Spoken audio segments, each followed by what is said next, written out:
ಎಲ್ಲಾ ಹಾನಿಯಿಂದ ಕೂದಲನ್ನು ರಕ್ಷಿಸುತ್ತೆ. ಬರೀ Amrit noni reach root premium hair oil.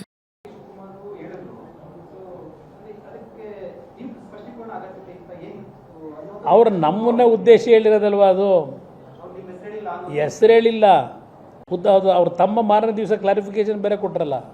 ಏನು ಹೇಳಿದ್ರು ಅವರು? ಈ ರಾಜ್ಯದಲ್ಲಿ ಒಂದು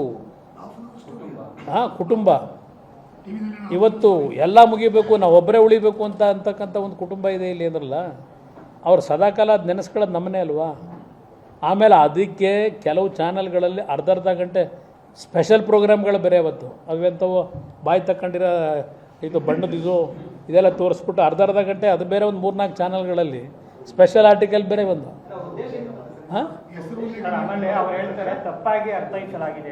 ಯಾರ್ದು ಏನು ತಪ್ಪು? ಯಾರು ತಪ್ಪಾಗಿ ಅರ್ಥೈಸಿದ್ರು? ಮಾಧ್ಯಮಗಳು ತಪ್ಪಾಗಿ ಅರ್ಥೈಸಿದ್ರು ಅಂತಲ್ಲ, ಅವ್ರು ತಪ್ಪಾಗಿ ಅರ್ಥೈಸ್ಕೊಂಡಿರ್ಬೇಕಲ್ಲ.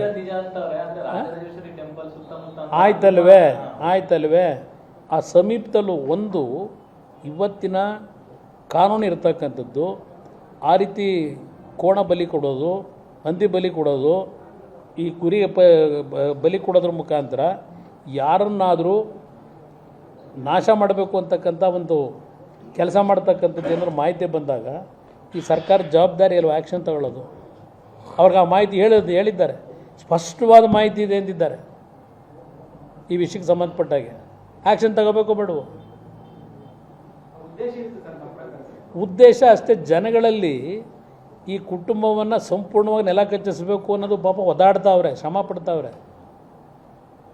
ಈಗ ಯಾರೋ ಒಬ್ಬ ವ್ಯಕ್ತಿ ಕುಟುಂಬದಲ್ಲಿ ಮಾಡಿರ್ತಕ್ಕಂಥದ್ದು ಒಂದು ಅಂತೇಳಿ ಆರೋಪ ಇವತ್ತು ಹೊತ್ಕೊಂಡಿರೋದಕ್ಕೆ ಎಂಟೈರ್ ದೇವೇಗೌಡರು ಕುಟುಂಬನೇ ನಾಶ ಮಾಡಬೇಕು ಅಂತೇಳಿ ನಡೀತಾ ಇಲ್ವಾ? ಇದು ಮುಂದುವರೆದ ಭಾಗ ಅಷ್ಟೇ. ಇದು ನಡೀತಾ ಇದೆ, ಮುಗಿಸ್ಲೇಬೇಕು ದೇವೇಗೌಡರು ಕುಟುಂಬ. ಯಾಕೆಂದರೆ ಇಲ್ಲಿ ಯಾವಾಗ BJP JDSನ ಹೊಂದಾಣಿಕೆ ಆಯಿತು ಅವತ್ತೇ ಅವ್ರಿಗೆ ಬಂತು ತೀರ್ಮಾನ. ಅವರೇನು 20 ಸೀಟ್ ಗೆಲ್ತೀವಿ 22 ಸೀಟ್ ಗೆಲ್ತೀವಿ ಅಂತ ಇದ್ರಲ್ಲ ಮೇಲೆ ಬ್ರಹ್ಮಾಲೋಕದಲ್ಲಿ, ಅದು ಸಂಪೂರ್ಣವಾಗಿ BJP JDSನ ಹೊಂದಾಣಿಕೆ ಕರ್ನಾಟಕದಲ್ಲಿ ಅವರ ಮುಂದಿನ ರಾಜಕೀಯದ ಭವಿಷ್ಯಕ್ಕೆ ಮಾರ್ಕ ಆಗ್ತದೆ ಅಂತಕ್ಕಂಥದ್ದು ಅವ್ರಿಗೆ ಬಂದೋಯ್ತಲ್ಲಿ. ಪಾಪ ಏನೇನೋ ಆಸೆಗಳು ಇಟ್ಕೊಂಡಿದ್ರು. ನಾವು BJP ಜೊತೆ ಹೊಂದಾಣಿಕೆ ಆಗಿದೆ ಅಂತಿದ್ದಂಗೆ, ಯಾಕೆಂದರೆ JDSನ ಮುಗಿಸ್ಬೇಕು ಅನ್ನೋದೇ ಅಲ್ವೇ ಅವ್ರದ್ದು. 10 ಜನ ರೆಡಿ ಅವರೇ, 12 ಜನ ರೆಡಿ ಅವರೇ ಹೇಳ್ಕೊಂಡೇ ಬರ್ತಾಯಿದ್ರು. ಇದು ಯಾವಾಗ ಇವತ್ತು ಲೋಕಸಭೆ ಚುನಾವಣೆಯಲ್ಲಿ ಇವತ್ತು JDSನ BJPಯ ಕಾಂಬಿನೇಷನ್ನಲ್ಲಿ ಕಾಂಗ್ರೆಸ್ಸು 3ಕ್ಕೋ 4ಕ್ಕೋ 5ಕ್ಕೋ ಇಳಿತೀವಿ ಅಂತಕ್ಕಂಥ ಒಂದು ವಾತಾವರಣ ನಿರ್ಮಾಣ ಆಯಿತು. ಅಲ್ಲಿಂದ ಇದು ಪ್ರಾರಂಭ ಆಗಿದೆ. ನೋಡೋಣ ಇದು ಎಲ್ಲಿಗೆ ಹೋಗ್ತದೆ. ಏಕೆಂದರೆ ರಾಜರಾಜೇಶ್ವರ ದೇವ್ರನ್ನ ಈ ಒಂದು ಕುರಿ ಕೋಳಿಗೆ ತಂದು ನಿಲ್ಲಿಸ್ಬಿಟ್ರಲ್ಲ ದೇವ್ರನ್ನ. ಅದೇನೋ ಹೇಳಿದ್ರಲ್ಲ, ನನಗೆ ಕಾಯಕ್ಕೊಬ್ಬ ಶಕ್ತಿ ಮೇಲಿದೆ ಅಂತೇಳಿ. ಅವ್ರನ್ನ ಹೆಂಗೆ ಕಾಯಕ್ಕೆ ಮೇಲೆ ಶಕ್ತಿ ಇಟ್ಕೊಂಡವ್ರೆ, ಅದೇ ಥರ ನಾವು ಒಂದು ಶಕ್ತಿ ದೇವ್ರು ನಂಪರ ಹೋಗೋವನೇ. ಆ ದೇವರಿಗೆ ಬಿಡ್ತೀನಿ, ರಾಜರಾಜೇಶ್ವರ ಟೆಂಪಲ್ಗೆ ನಾನು ಹೋಗಿ ಬಂದಿದ್ದೇನೆ. ಅಲ್ಲಿ ಏನು ಪೂಜೆ ಮಾಡ್ತಾರೆ ಅನ್ನೋದು ಗೊತ್ತು. ಆ ದೇವರಿಗೆ ಬಿಡ್ತೀನಿ. ಆ ದೇವ್ರನ್ನ ಇವತ್ತು ಆ ಕೋಣ ಹಂದಿ ಬಲಿ ತಗೊಳ್ಳೋದು, ಅದೆಂಥದೋ ನಾಲಿಗೆ ಇರೋದು ಬಿಟ್ಟು ಅದು ಯಾವುದಪ್ಪ ಅಲ್ಲಿ ಆ ಥರ ಚಿತ್ರ ನೋಡಿಲ್ಲ ನಾನು ಹೋದಾಗ. ತೋರಿಸ್ಬಿಟ್ಟೆಲ್ಲ ಬಂತಲ್ಲ ಟಿ ವಿಗಳಲ್ಲಿ. ಆ ದೇವರೇ ಅವರಿಗೆ ಅಂತಿಮವಾದಂಥ ಒಂದು ಶಿಕ್ಷೆ ಏನು ಕೊಡಬೇಕು ಅನ್ನೋ ತೀರ್ಮಾನ ಮಾಡ್ತೇನೆ ಅನ್ನೋದು ನನ್ನ ಅಭಿಪ್ರಾಯ. ನನ್ನ ಜೀವನದಲ್ಲಿ ನಾನು ಮಾತ್ರವಲ್ಲ, ನನ್ನ ಕೂದಲು ಕೂಡ ಆಗಿರಬೇಕು ಸ್ಟ್ರಾಂಗ್ ಅಂಡ್ ಸ್ಟೈಲಿಶ್. ಬರೀ Amrit noni reach root premium hair oil ನೊಂದಿಗೆ. Reach root premium hair oil.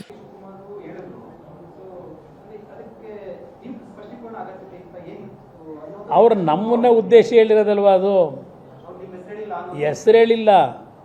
ಅದು ಅವ್ರು ತಮ್ಮ ಮಾರನೇ ದಿವಸ ಕ್ಲಾರಿಫಿಕೇಶನ್ ಬೇರೆ ಕೊಟ್ರಲ್ಲ. ಏನು ಹೇಳಿದ್ರು ಅವರು? ಈ ರಾಜ್ಯದಲ್ಲಿ ಒಂದು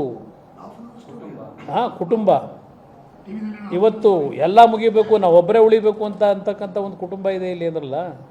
ಅವ್ರು ಸದಾಕಾಲ ಅದು ನೆನೆಸ್ಕೊಳ್ಳೋದು ನಮ್ಮನೇ ಅಲ್ವಾ.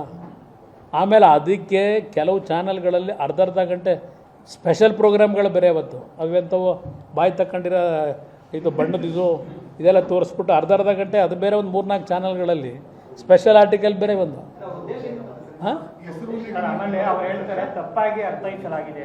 ಯಾರ್ದು ಏನು ತಪ್ಪು? ಯಾರು ತಪ್ಪಾಗಿ ಅರ್ಥೈಸಿದ್ರು? ಮಾಧ್ಯಮಗಳು ತಪ್ಪಾಗಿ ಅರ್ಥೈಸಿದ್ರು ಅಂತಲ್ಲ, ಅವ್ರು ತಪ್ಪಾಗಿ ಅರ್ಥೈಸ್ಕೊಂಡಿರ್ಬೇಕಲ್ಲ.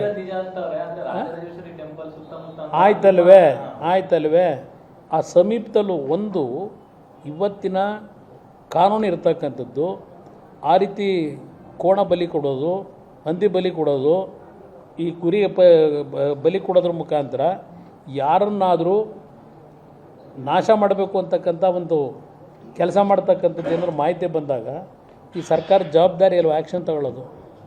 ಅವ್ರಿಗೆ ಆ ಮಾಹಿತಿ ಹೇಳಿದ್ದಾರೆ, ಸ್ಪಷ್ಟವಾದ ಮಾಹಿತಿ ಇದೆ ಎಂದಿದ್ದಾರೆ. ಈ ವಿಷಯಕ್ಕೆ ಸಂಬಂಧಪಟ್ಟಾಗೆ ಆ್ಯಕ್ಷನ್ ತಗೋಬೇಕು ಬೇಡವೋ? ಉದ್ದೇಶ ಅಷ್ಟೇ, ಜನಗಳಲ್ಲಿ ಈ ಕುಟುಂಬವನ್ನು ಸಂಪೂರ್ಣವಾಗಿ ನೆಲ ಕಚ್ಚಿಸಬೇಕು ಅನ್ನೋದು ಪಾಪ ಒದಾಡ್ತಾವ್ರೆ, ಶ್ರಮ ಪಡ್ತಾವ್ರೆ.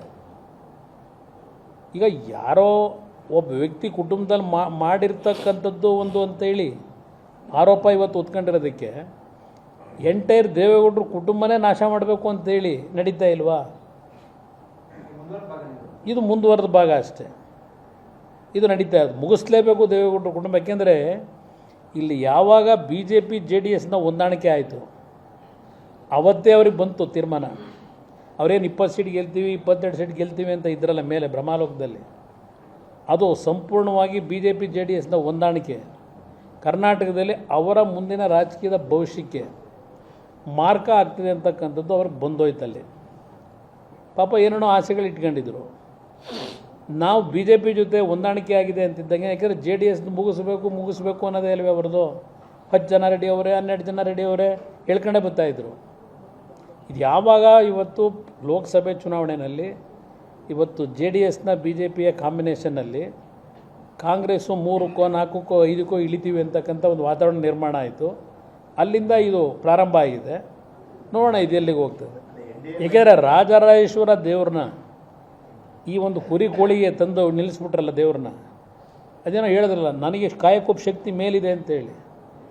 ಅವ್ರನ್ನ ಹೆಂಗೆ ಕಾಯಕ್ಕೆ ಮೇಲೆ ಶಕ್ತಿ ಇಟ್ಕೊಂಡವ್ರೆ, ಅದೇ ಥರ ನಾವು ಒಂದು ಶಕ್ತಿ ದೇವ್ರು ನಮ್ಮ ಪರ ಹೋಗೋವನೇ.